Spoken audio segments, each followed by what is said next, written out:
ಬೆಂಗಳೂರಿನ ಬಳ್ಳಾರಿ ರಸ್ತೆಯ mall of ಏಷ್ಯಾದಿಂದ ಇಲ್ಲಿರ್ತಕ್ಕಂಥ ಸ್ಥಳೀಯರಿಗೆ ಸಾಕಷ್ಟು ತೊಂದರೆಗಳಾಗಿದೆ ಅಂತ ಹೇಳಿ ಈಗಾಗಲೇ ಪೊಲೀಸರಿಗೂ ಕೂಡ ದೂರುಗಳು ಬಂದಿತ್ತು. ಅಷ್ಟೇ ಅಲ್ಲದೆ ಡಿಸೆಂಬರ್ನಲ್ಲಿ ಇಲ್ಲಿರ್ತಕ್ಕಂಥ ಸ್ಥಳೀಯರೆಲ್ಲರೂ ಕೂಡ ಮಾಲ್ ಆಫ್ ಏಷ್ಯಾ ವಿರುದ್ಧ ಪ್ರತಿಭಟನೆಯನ್ನು ನಡೆಸಿದರು.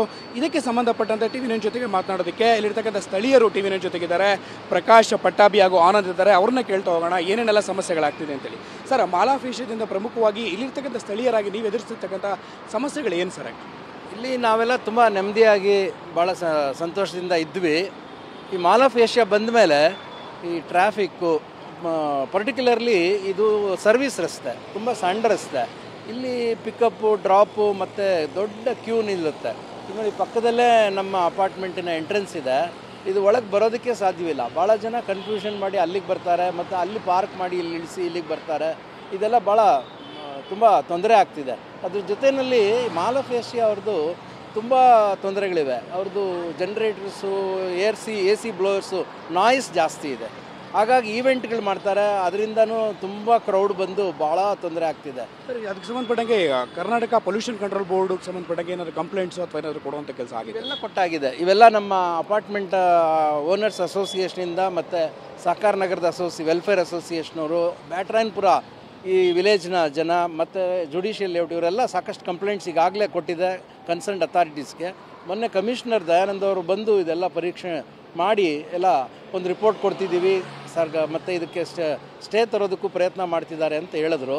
ಅವೆಲ್ಲ ನಡೀತಿದೆ. ಇದಕ್ಕೆ ನಾವು ಕೋರ್ಟ್ನಲ್ಲಿರೋ ಕೇಸ್ಗೆ ನಾವು ಸಹ ಇಂಪ್ಲೀಡ್ ಮಾಡಿ ಇದನ್ನು ಇವರ ವಯಲೇಷನ್ಸ್ ಏನಿದೆ ಮತ್ತು ಸಾರ್ವಜನಿಕರು ಯಾವ ರೀತಿ ತೊಂದರೆ ಆಗಿದೆ ಇದಕ್ಕೆ ನಾವು ಸರ್ಕಾರದ ಗಮನವನ್ನು, ಪೊಲೀಸ್ ಇಲಾಖೆಯವ್ರನ್ನ, ಸ್ಥಳೀಯ MLA ಕೃಷ್ಣ ಬೈರೇಗೌಡರನ್ನ ಭೇಟಿ ಮಾಡಿ ತಿಳಿಸ್ತಾ ಇದ್ದೀವಿ.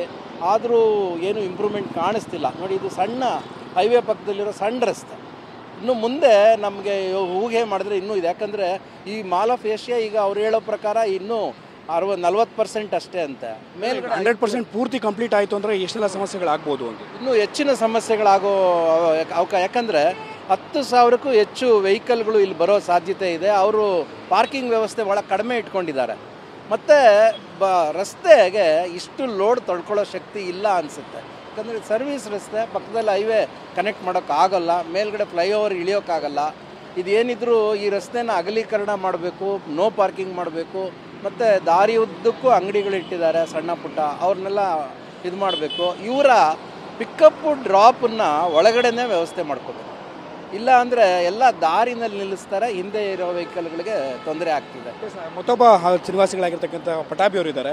ಸರ್, ಇಲ್ಲಿ ಸಂಬಂಧಪಟ್ಟಂತೆ ಡಿಸೆಂಬರ್ನಲ್ಲಿ ನೀವು ಕೊನೆ ವಾರದಲ್ಲಿ ಪ್ರೊಟೆಸ್ಟ್ ಕೂಡ ಮಾಡಿದ್ರಿ. ನಿಮ್ಮ ಹಕ್ಕೊತ್ತಾಯಗಳು ಏನಾಗಿತ್ತು ಅಂತ ಸರ್ ಅವರಿಗೆ? ಇಲ್ಲ, ಏನಾಗಿದೆ ಅಂದರೆ ಇಲ್ಲಿ ಸರ್ವಿಸ್ ರೋಡಲ್ಲಿ ನಮಗೆ ಅಂತ ಇದ್ದಿಲ್ಲ, ಜನರಲ್ ಪಬ್ಲಿಕ್ಕಿಗೂ ಭಾಳ ತೊಂದರೆ ಆಗಿದೆ.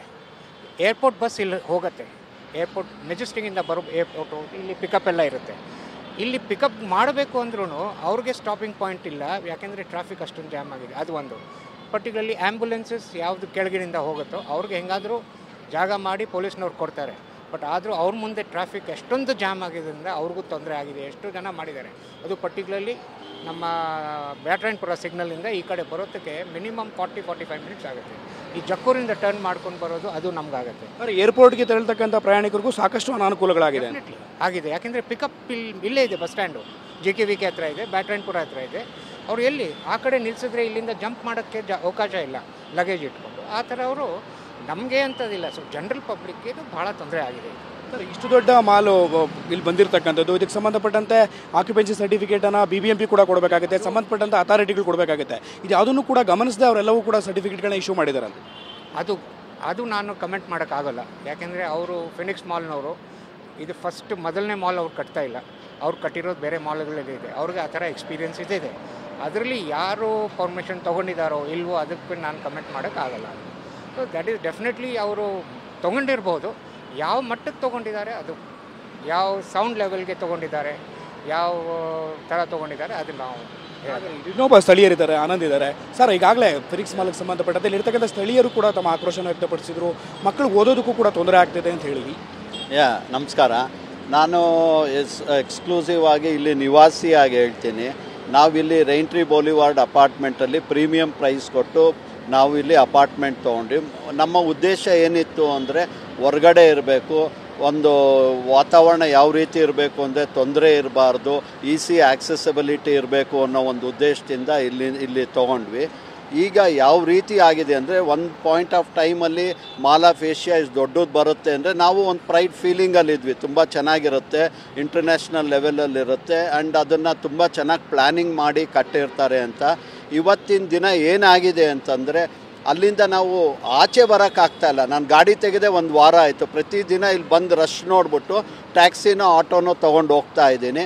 ಮತ್ತು ನನಗೆ ಒಂದೇ ಒಂದು ದೊಡ್ಡ ಭಯ ಏನು ಅಂದರೆ ಏನಾದರೂ ಇನ್ ಕೇಸ್ ಎಮರ್ಜೆನ್ಸಿಯಲ್ಲಿ ಯಾರಿಗೇನಾರು ಆದರೆ ಆ್ಯಂಬುಲೆನ್ಸ್ ಒಳಗೆ ಬರೋಕ್ಕೆ ಅಮೃತಹಳ್ಳಿ ಸಿಗ್ನಲ್ಲಿಂದ ಇಲ್ಲಿ ಬರೋಕ್ಕೆ 40 ನಿಮಿಷ ಆಗುತ್ತೆ, ವಾಪಸ್ ಹೋಗೋಕ್ಕೆ 40 ನಿಮಿಷ ಆಗುತ್ತೆ. ಆ ಥರ ಇದ್ದಾಗ ಹೆಂಗೆ ಅನ್ನೋದು ಒಂದು ದೊಡ್ಡ ನನಗೆ ಭಯ ಇದೆ. ಮತ್ತೊಂದು ಏನು ಅಂತಂದರೆ ಈಗ ನೀವೆಲ್ಲ ಕೇಳ್ತಾ ಇದ್ದೀರಿ ಎಲ್ಲ ಆಕ್ಯುಪೆನ್ಸಿ ಸರ್ಟಿಫಿಕೇಟ್ ಎಲ್ಲ ತೊಗೊಂಡಿದ್ದಾರಾ ಏನು ಅಂತ. ಅದ್ರ ಬಗ್ಗೆ ಹೇಳಬೇಕು ಅಂದರೆ ಇವ್ರು ಇನ್ನೂ ಪಾರ್ಕಿಂಗ್ ಫೆಸಿಲಿಟಿ ಇದನ್ನೆಲ್ಲ ಇನ್ನೂ ಚೆನ್ನಾಗಿ ಪ್ಲ್ಯಾನ್ ಮಾಡಿ ಇನ್ನೂ ಚೆನ್ನಾಗಿ ಅಳವಡಿಸಿ ಮಾಡ್ಬೋದಾಗಿತ್ತು. ಈಗ ನೀವೇ ನೋಡ್ತಾ ಇದ್ದೀರಾ, ಈ ಸಣ್ಣ ಸರ್ವಿಸ್ ರೋಡಲ್ಲಿ 2 ಕಡೆನೂ ಟ್ರಾಫಿಕ್ ಹೋಗ್ತಾ ಇದೆ. ಇಲ್ಲಿ ಕಮರ್ಷಿಯಲ್ ಎಸ್ಟಾಬ್ಲಿಷ್ಮೆಂಟ್ಸ್ ಇದೆ, ಅದ್ರ ಮುಂದೆ ಎಲ್ಲ ಗಾಡಿಗಳು ನಿಲ್ಲಿಸ್ತಾರೆ, ಹೋಟ್ಲುಗಳಿದೆ, ಅಲ್ಲಿ ಗಾಡಿ ನಿಲ್ಲಿಸ್ತಾರೆ. ಈ ಥರ ಇದ್ದಾಗ ಪಿಕಪ್ ಡ್ರಾಪ್ಗೆ 2 ಲೇನ್ ಮಾಡ್ತಾರೆ, ಇನ್ನು ಸಿಗೋದು ಇಷ್ಟೇ.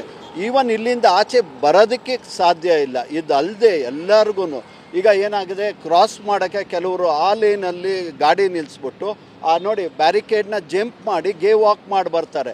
ಅಲ್ಲಿ ಏನಾಗುತ್ತೆ, ಈ ಗಾಡಿಗಳು ಆ ಲೇನಲ್ಲಿ ಹೋಗೋದು ಸ್ಲೋ ಮಾಡಲ್ಲ, ಆಕ್ಸಿಡೆಂಟ್ ಆಗೋ ಸಾಧ್ಯತೆ ಇದೆ. ಇದೆಲ್ಲ ನೋಡಿ ಪ್ರೊಟೆಸ್ಟ್ ಮಾಡಿದಂಥ ಸಂದರ್ಭದಲ್ಲಿ ಇದಕ್ಕೆ ಸಂಬಂಧಪಟ್ಟಾಗ ಮಾಲ್ ಆಫ್ ಏಷ್ಯಾ ಕಡೆಯಿಂದ ಯಾವ ರೀತಿ ಸ್ಪಂದನೆ ಸಿಕ್ಕಿತ್ತು ನಿಮಗೆ? ಅವರು ನಮ್ಮ ಹತ್ರ ಎಲ್ಲ ಮಾತಾಡಿ ಮೀಟಿಂಗಲ್ಲೆಲ್ಲ ಬಂದು ಮಾಡ್ತೀವಿ, ನೋಡೋಣ, ಮಾಡಿ ಇದು ಮಾಡ್ತೀವಿ ಅಂತ.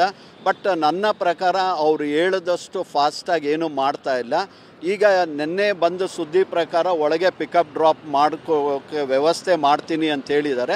ಕಾದು ನೋಡ್ಬೇಕು ಏನು ಮಾಡಿದ್ದಾರೆ. ಬಟ್ ಅವ್ರದ್ದು ಕಮರ್ಷಿಯಲ್ ಎಸ್ಟಾಬ್ಲಿಷ್ಮೆಂಟ್ ಆಗಿರೋದ್ರಿಂದ ಅವ್ರು ಮುತುವರ್ಜಿ ವಹಿಸಿ ಇದನ್ನು ಸಾರ್ಟ್ ಔಟ್ ಮಾಡಬೇಕು ಅಂತ ನಾವು ನಿಮ್ಮಲ್ಲಿ ಕೇಳ್ಕೊಳ್ಳೋದು. ನೀವು ಅವ್ರ ಮೇಲೆ ಪ್ರೆಷರ್ ಹಾಕಬೇಕು. ಈವನ್ ಕಮಿಷನರ್ನೆಲ್ಲ ಭೇಟಿ ಮಾಡಿ, ಸ್ಥಳೀಯ ನಾಯಕರನ್ನೆಲ್ಲ ಭೇಟಿ ಮಾಡಿ ಎಲ್ಲ ಮಾತಾಡ್ತಾ ಇದ್ದೀವಿ. ಎಲ್ಲರೂ ಜೊತೆ ಸೇರಿದ್ರೆ ಒಂದು ಸಾರ್ಟ್ ಔಟ್ ಮಾಡಿ ಅವ್ರಿಗೂ ತೊಂದರೆ ಇಲ್ಲದೆ ನಮಗೂ ತೊಂದರೆ ಇಲ್ಲದೋ ಥರ ಮಾಡ್ಕೊಬೋದು ಅಂತ ನನ್ನ ಒಂದು ಅಭಿಪ್ರಾಯ. ಇದಿಷ್ಟು ಕೂಡ ಅಲ್ಲಿರ್ತಕ್ಕಂಥ ಸ್ಥಳೀಯರು ಹೇಳ್ತಿರ್ತಕ್ಕಂಥ ಮಾತು. ಒಟ್ಟಾರೆಯಾಗಿ ಇಡೀ ವ್ಯವಸ್ಥೆಗೆ ಸಂಬಂಧಪಟ್ಟಂತೆ ಇಲ್ಲಿರ್ತಕ್ಕಂಥ ಸ್ಥಳೀಯರಿಗೆ ಸಾಕಷ್ಟು ಅನಾನುಕೂಲಗಳಾಗ್ತಿದೆ. ವಿದ್ಯಾಭ್ಯಾಸ ಮಾಡಿರ್ತಕ್ಕಂಥ ಮಕ್ಕಳಿಗೆ ಅಷ್ಟೇ ಅಲ್ಲದೆ ಆಸ್ಪತ್ರೆಗಳಿರ್ತಕ್ಕಂಥ ಪೇಷಂಟ್ಸ್ಗೂ ಕೂಡ ಇಲ್ಲಿರ್ತಕ್ಕಂಥ ಟ್ರಾಫಿಕ್ ಜಾಮ್ನಿಂದಾಗಿ ಅವ್ಯವಸ್ಥೆಯಿಂದಾಗಿ ಸಾಕಷ್ಟು ತೊಂದರೆಗಳಾಗ್ತಿದೆ ಅಂತೇಳಿ ಇಲ್ಲಿರ್ತಕ್ಕಂಥ ಸ್ಥಳೀಯರು ತಮ್ಮ ಅಭಿಪ್ರಾಯವನ್ನು ವ್ಯಕ್ತಪಡಿಸಿರ್ತಕ್ಕಂಥದ್ದು. ಕ್ಯಾಮ್ರಾಮನ್ ರವಿಕುಮಾರ್ ಜೊತೆ ಶಿವಪ್ರಸಾದ್, TV9 ಬೆಂಗಳೂರು.